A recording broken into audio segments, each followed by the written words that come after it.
प्रणाम। आप सभी का बहुत बहुत स्वागत है हमारे YouTube चैनल अंत्योदय योगा में। आज जो हम प्राणायाम लेकर के आए हैं वो बहुत ही विशेष है। उसका नाम है ओमकार प्राणायाम या उसे उद्गीत प्राणायाम के नाम से भी जाना जाता है। तो आइए आज के इस वीडियो में हम जानेंगे ओमकार प्राणायाम क्या होता है, इसका प्रभाव क्या होता है हमारे शरीर पर, इसके विशेष लाभ क्या हैं और किस तरह से हम इसका अभ्यास कर सकते हैं। जब हम ओमकार प्राणायाम की बात करते हैं तो काफ़ी कम लोग जानते हैं कि इसे एक प्राणायाम की कैटेगरी में भी रखा गया है। ज़्यादातर लोग ये समझते हैं कि ओमकार तो एक ध्वनि है, एक मंत्र के रूप में जहाँ भी कुछ सत्कार्य होता है, उन कार्यों को जिन्हें हम ईश्वर के अनुशासन में कर रहे होते हैं, वहाँ पर हम ओम का गुंजन करके ही उसे शुरू करते हैं। जैसे कि योग की कक्षाएं हैं या फिर किसी तरह की पूजा है, यज्ञ क्रम है, तो उनमें हम ओम के उच्चारण से शुरू करते हैं। लेकिन आज हम जानेंगे कि ये ओम का उच्चारण प्राणायाम कैसे बन गया। आप पहले ये ध्यान दें कि जो ओम का जो शब्द है वह ओम का जो साउंड है वो 3 अक्षरों से मिलकर के बना है। अ, उ, म। अ, उ, म 3 अक्षरों के मिलने से ही जो यूनिवर्सल मोस्ट पावरफुल साउंड है ओम, वो बना है। और कहते हैं कि इसमें ये जो 3 ओंकार के शब्द हैं ये विशेष हमारे 3 चक्रों से जुड़े होते हैं। आ शब्द हमारे मणिपुर चक्र से, उ शब्द हमारे विशुद्धि चक्र से और मा शब्द का गुंजन हमारे आज्ञा चक्र से होता है। इन 3 चक्रों का जब सम्मिश्रण होता है तो ओंकार की ध्वनि उत्पन्न होती है। और आप ध्यान से देखें कि ओंकार की जो ध्वनि है उससे हम जन्म से ही जुड़े हुए हैं, या यूँ कहें कि जब इस सृष्टि का आविर्भाव हुआ, जब इस सृष्टि का ओरिजिन हुआ, जब ये सविता से प्रसव हुआ इस सृष्टि का, तो एक ध्वनि की उत्पन्न हुई। ज़्यादातर सब यही कहते हैं कि एक ध्वनि सबसे पहले इस सृष्टि में आई। वो ध्वनि कौन सी थी? वो ओंकार है। और हमारे वैज्ञानिक आज इस बात को पूरी तरीके से प्रमाणित करते हैं। नासा के वैज्ञानिकों ने कहा है कि सृष्टि में एक नाद गुंजरित हो रही है, वो नाद ओंकार की ध्वनि है। ये ओंकार की ध्वनि इतनी विशेष है कि इसको ध्वनित होने के लिए, इस ऊर्जा से जुड़ने के लिए आपको टंग की ज़रूरत नहीं है। इट मीन्स कि जो जीव, जो मनुष्य नहीं हैं, जो और अदर जीव हैं, वो भी इस ध्वनि से गुंजते हैं। आपने गाय को देखा होगा, माँ करके वो आवाज़ करती है और वहाँ से आती। भैंस को देखा होगा, शेर को दहाड़ते हुए देखिए, बकरी को देखिए, सारे जानवरों के जहाँ से भी कहीं शब्द का गुंजरित हो रहा है वहाँ से ओंकार। अभी हम जस्ट गंगा के पास बैठे हैं, गंगा की कलकल की धारा को अगर आप ध्यान से सुने तो उसमें भी ओंकार के किसी भी प्रकार की ध्वनि है उसमें ओम शब्द की निश्चित रूप से होगा ही होगा। ओमकार प्राणायाम इसीलिए भी विशेष है क्योंकि जब हम सामान्य नॉर्मल ब्रीदिंग करते हैं विदाउट अवेयरनेस, ऐसी ब्रीदिंग जो बिल्कुल इनवॉलेंट्री चल रही है, वो ब्रीदिंग आपने देखा होगा कि 2 से 3 सेकंड में हम एक पूरी ब्रीदिंग यानी कि श्वास लेना भी और छोड़ना भी हम पूरी तरह से समाप्त कर लेते हैं 2 से 3 सेकंड में। लेकिन जब हम ओमकार प्राणायाम, उद्गीत प्राणायाम को करते हैं तो आप अपने आप में ओमकार के पहले लंबी गहरी श्वास लेते हैं और एकदम धीरे धीरे ओमकार की ध्वनि के साथ आपकी श्वास भी धीरे धीरे छूटती है। तो उसी एक श्वास को जिसे हम 2 से 3 सेकंड में पूरा कर रहे थे, उद्गीत प्राणायाम से, ओमकार प्राणायाम से उसी प्राण को, उसी श्वास को हम खींच करके कम से कम 7 से 8 सेकंड, 10 सेकंड तक ले जाते हैं। इसीलिए उद्गीत प्राणायाम का अभ्यास करने से सबसे ज़्यादा हमारी लाइफ स्पैन बढ़ती है, आपकी आयु बढ़ती है। अगर आप अपनी आयु को बढ़ाना चाह रहे हैं, जीवेम शरदा शतम, जो हमारे ऋषि मुनियों ने कहा था कि हर मनुष्य 100 वर्ष तक जिए, अगर आप इस गोल को ले रहे हैं और इसको पूरा करना चाहते हैं तो आप ओमकार प्राणायाम को ज़रूर करें। तो आइए अब हम सीखेंगे कि इसको करने का तरीका क्या है, प्रोसेस क्या है। इसके लिए आप सीधा बैठ जाएं, किसी भी मेडिटेटिव पोजीशन में बैठे। दोनों हाथ आप ज्ञान मुद्रा में रख सकते हैं या फिर प्राण मुद्रा में भी रख सकते हैं, जैसा आपको उचित लगे। सीधा बैठ जाएं, मन शांत रखें, 1 से 2 बार नेचुरल ब्रीदिंग करें, अपनी बिखरी हुई पूरी मानसिकता को एकाग्र करके श्वास पर लाएं। अब धीरे से आप श्वास खींचेंगे, लंबी श्वास खींचें जिसकी ध्वनि बाहर सुनाई ना दे और ओम शब्द का उच्चारण शुरू करें।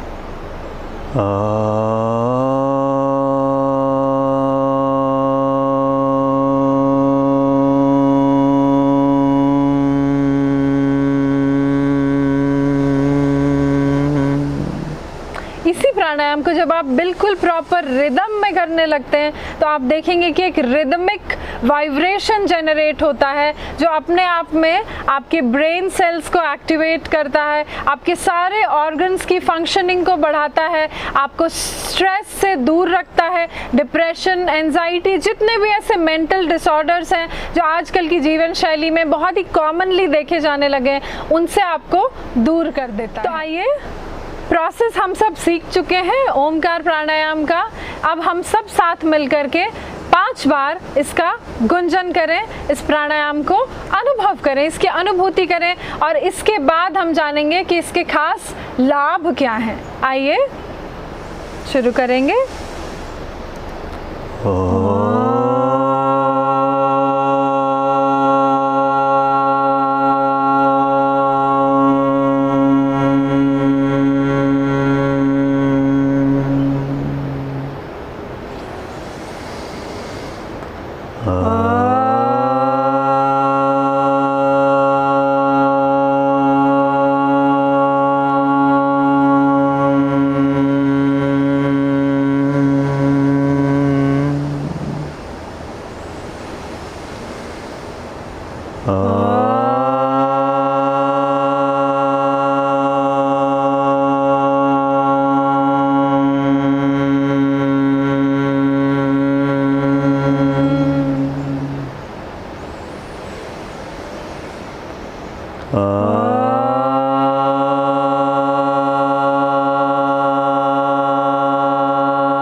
कुछ पल शांत बैठें,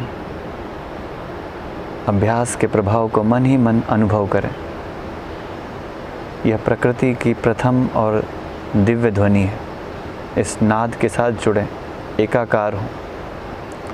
धीरे धीरे अंतर्मुखता फील करें कि आप धीरे धीरे इंट्रोवर्ट हो रहे हैं। अंतर जगत की सारी हलचलों को, सारे नाद को, सारे संगीत को सुनने का प्रयास करें। आपके ओम के ध्वनि में जो श्वास प्रश्वास के साथ चलने वाली जो चक्र है, उसमें भी ओम की ही नाद गुंजरित है। जितने आप गहरे उतरते जाएंगे ओम की ध्वनि में, आप उतना ही बेहतर धीरे धीरे आध्यात्मिक रूप से विकसित होते जाएंगे। धीरे से आंखें खोल लें। तो दोस्तों, ये उद्गीत प्राणायाम ये बहुत ही अच्छा है। जैसा कि हमारे ऋषियों ने, जैसा कि हमारे शास्त्र कहते हैं कि योग के अभ्यास के अंतर्गत हमें पहले शारीरिक अभ्यास करने चाहिए, फिजिकल आसनास करने चाहिए, जिससे हमारे शरीर के प्राणिक फ्लो जो हैं वो एक्टिवेट हो जाएं, ऊर्जा आ जाए हमारे शरीर में। फिर प्राणायाम का अभ्यास करना चाहिए और प्राणों के अभ्यास के बाद फिर हमें ध्यान की स्थिति में जाना चाहिए। उद्गीत प्राणायाम एकमात्र ऐसा प्राणायाम है जिसको करते करते आप स्वतः ही ध्यान की स्थिति में चले जाते हैं। आपको एफर्ट करके जाने की ज़रूरत नहीं है। जैसे ही आप उद्गीत प्राणायाम 5 बार 10 बार करते हैं, आप देखिए आपका जो मेंटल कॉग्निशन है, जो सोच की प्रक्रिया है, जो बहुत लगातार चलती रहती है, जिससे हम सब बहुत परेशान होते हैं।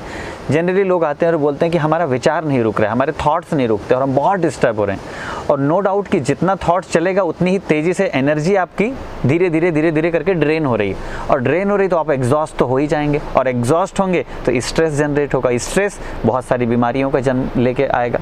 तो आप देखिए, उद्गीत प्राणायाम का अभ्यास करते करते आप धीरे धीरे शून्यता की स्थिति में चले जाते हैं, बैलेंस की स्थिति में चले जाते हैं। वो उस स्थिति में जहाँ पे आप सहज ही विश्रांति है, जहाँ सहज ही ध्यान है। आप सिर्फ प्रकृति माँ की गोद में बैठ जाएं, किसी भी जगह बैठे हो, अपने ऑफिस में बैठे हो। जनरली आप देखिए कॉर्पोरेट कल्चर में भी आजकल भ्रामरी प्राणायाम और उद्गीत प्राणायाम को बहुत ज़्यादा लोगों के बीच में रखा जा रहा है, बताया जा रहा है, क्योंकि इसके बेनिफिट्स ही ऐसे हैं जो बहुत चमत्कारिक हैं। उद्गीत प्राणायाम के इस प्रोसेस में आपको ध्यान देना है कि आपको गहरी सांस लेनी है। श्वास छोड़ने के साथ आ, ऊ और माँ। आ कितना देर तक बोलना चाहिए, ऊ कितना देर तक बोले और माँ कितने देर तक बोलें, तो अगर इसका ध्यान दें तो 3:2:3 मतलब 3, 2 and 3 में हम इस रेशियो में बोल सकते हैं। यानी अगर 5 सेकेंड तक आप आ का गुंजन कर रहे हैं तो आप 3 सेकेंड तक ऊ का गुंजन करें और फिर 5 सेकेंड तक माँ का गुंजन करें। तो 3:2:3 या 5:3:5 में इस तरीके से रेशियो से करें। हमें हमारे ब्रेथ के बारे में आपको अंदाज़ा होगा कि हम कितना कर सकते हैं। अच्छा हो कि आप इसे 10 से 15 सेकंड तक पूरा खींचें और इस पूरे प्रोसेस को फील करें, थोड़ी देर अनुभव करें, जल्दीबाजी ना करें, फिर अगली बार थोड़े रुक कर फिर इस अभ्यास को करें। कम से कम मैं रेकमेंड करूँगा कि आप 11 टाइम्स इसको शुरू करें, 24 बार करें तो बहुत अच्छा है। 24 बार करने से आप इसके इफ़ेक्ट्स को आप 2 से 3 महीने में ऑब्जर्व कर पाएंगे कि आपकी पर्सनालिटी में एक चेंज आने लग गया है। अब आपकी बातचीत में एक ठहराव जैसा आने लग गया है। अब आप एग्रेशन उतना ज़्यादा, आपके अंदर जो एग्रेशन है उतना ज़्यादा रिफ्लेक्ट नहीं हो रहा है। आप ठहर जाते हैं कुछ बोलने से पहले। आपको ज़रूरत नहीं लगती है कि कुछ ज़्यादा गुस्सा किया जाए अगर बात कम में निपट जाती है तो आपके अंदर की जो प्रकृति है वो बदलना शुरू हो जाती है। मैं इसे सजेस्ट करूँगा कि इसे लंबे समय तक करें, 10-20 सालों तक इसे अपने अभ्यास में लाएं, क्योंकि बहुत कम समय का है। आप अपनी पूजा स्थली में, उपासना स्थली में बैठ के इसे कर सकते हैं। आप प्रकृति में सुबह उठिए, ब्रश करके फ्रेश होकर नहा के आप आराम से कर लीजिए। आप बिना स्नान के भी इसे बैठ के कर सकते हैं। आप 10 मिनट का समय कम से कम इस प्रोसेस को कंप्लीट होने के लिए दें। और ये आपके अंदर एक जो इंट्यूशन का लेवल है, जिसे कहते हैं कि आत्मज्ञान, जिसे कहते हैं कि दूरदर्शिता, इन दोनों का ही विकास होगा। जब ओंकार का गुंजन होता है तो एक लाइट हमारे यहाँ पे आज्ञा चक्र पे धीरे से चमकती हुई दिखती है। वो लाइट धीरे धीरे हमारे अंदर के विज़न को बढ़ाती है, हमारे अंदर दूरदर्शिता की शक्ति का विकास होता है। तो पूरा विश्वास के साथ हम कहते हैं कि इसका आप अभ्यास कीजिए, आपको निश्चित रूप से लाभ मिलेगा। ये हमारा स्वयं का अनुभव है और ये हमारे सारे योगियों का ऐसा कहना है। तो मैं उम्मीद करती हूँ कि ओमकार प्राणायाम, उद्गीत प्राणायाम आपने बहुत मन से सीखा होगा, इसके सारे लाभों को आपने सुना होगा और इसका अभ्यास आज से ही आप शुरू करेंगे अपने रोज़मर्रा की ज़िंदगी में। अगर आपको वीडियो अच्छा लगा हो तो उसे लाइक करें, शेयर करें, सब्सक्राइब करें हमारे चैनल को और हमसे जुड़े रहें। Thank you.